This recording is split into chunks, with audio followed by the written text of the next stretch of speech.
Today we'll discuss COVID, home management or quarantine. Channel's name is Heartbeat. My name is Dr. Amit Kejriwal.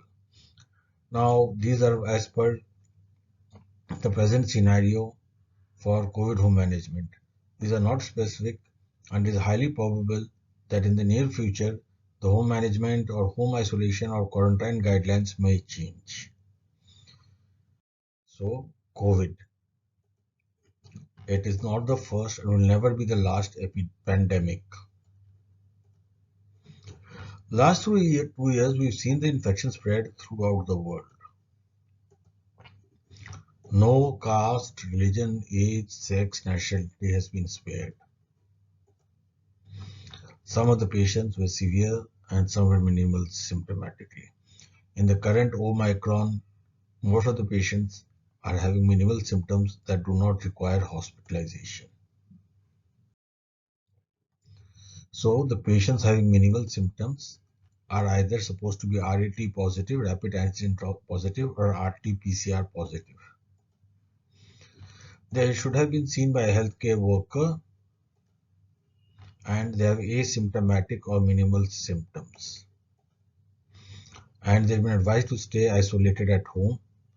Now at home, many of my patients ask me what is to be done, how to manage, how to take the diet, and what else to do. So these guidelines are basic for patients who have been advised at home. These are not specific guidelines but just basics. So what to do at home. In this we shall cover various topics: criteria for home isolation, how to isolate, diet, monitoring, role of caregiver, and when to seek medical attention, medical management, and when to discontinue home isolation. This part is very important and this part also. So just let us see the criteria for home isolation. People who have no symptoms or mild symptoms, they have fever or no fever, mild cough and cold, no shortness of breath, maintaining saturation of more than 93% on room air at home.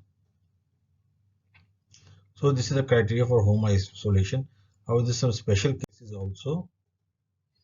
If the age is for greater than 60 years, they usually advise admission unless, and if anybody is having comorbid conditions such as hypertension, diabetes, heart disease, chronic lung, liver, kidney disease, etc., they should also be advised admission.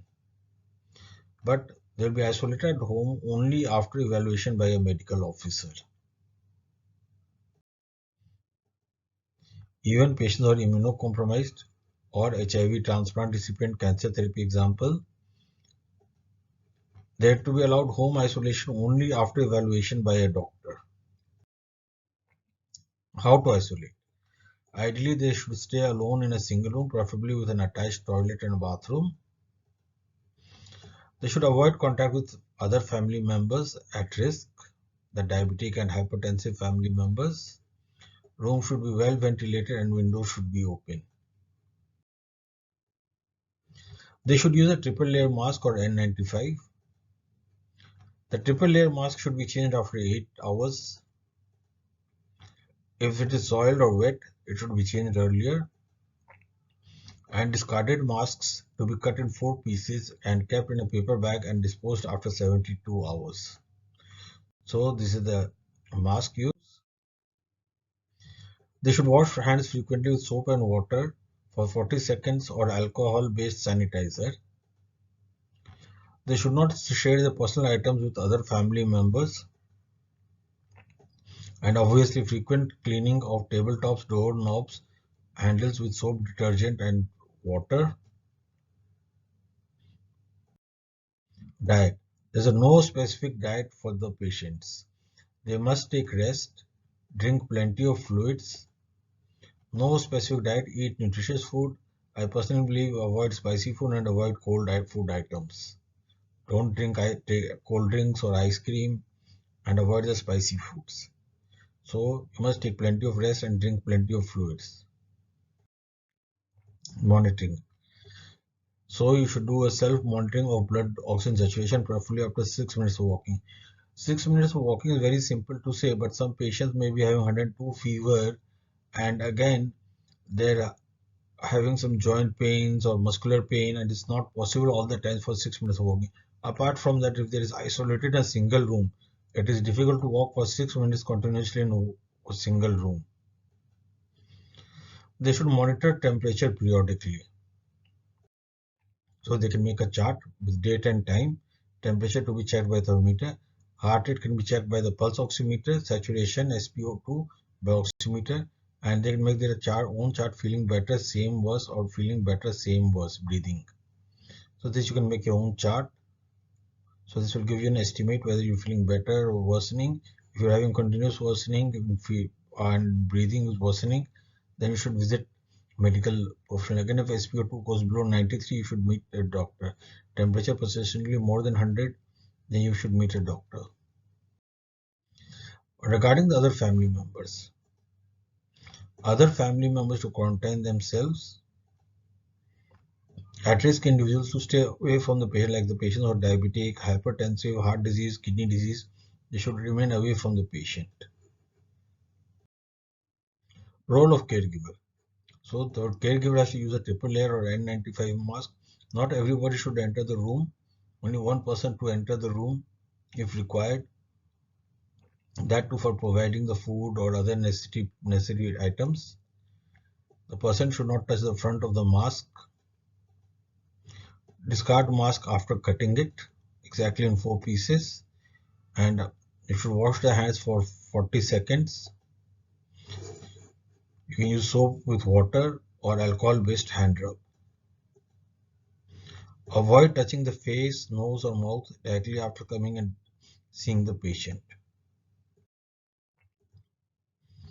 Avoid direct contact with the patient and don't share the contaminated items.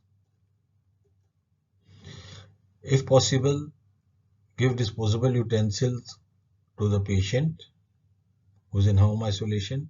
If it's not possible, then other utensils may be reused after cleaning properly.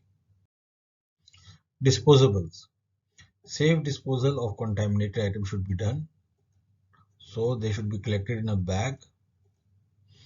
Example, gloves, masks, etc. should be disposed of very carefully. When to seek medical attention? High grade fever more than 100°F for 3 consecutive days. Difficulty in breathing. Respiratory rate more than 24. So people may have deep shallow breathing, 24 per minute that is. Oxygen saturation is less than 93% on room air on 3 separate occasions in an hour. So you've got a pulse oximeter in your room and you find your O2 saturation is less than 93% on 3 separate occasions in an hour, then you should require medical attention. Altered sensorium, not talking properly, and if the patient has severe fatigue or myalgia, again you have to seek medical attention. Medical management, you should be in touch with a local medical officer, must continue regular medicines. Symptomatic management of fever, cold and cough. Warm gargles and steam inhalation can be done. If you require more than 4 tablets of paracetamol in 1 hour, then you should visit your doctor. When to discontinue home isolation? 7 days after testing positive and for no fever for the preceding 72 hours. Should continue wearing masks even after 7 days. And one of the most important points, no need for repeat testing. So after 7 days, you don't need to repeat the test. I hope you found this quite useful and beneficial for all. Thank you for watching the video. Please do not forget to like the video. Feel free to give comments. Please subscribe to the channel and share the link with your friends. Thank you once again.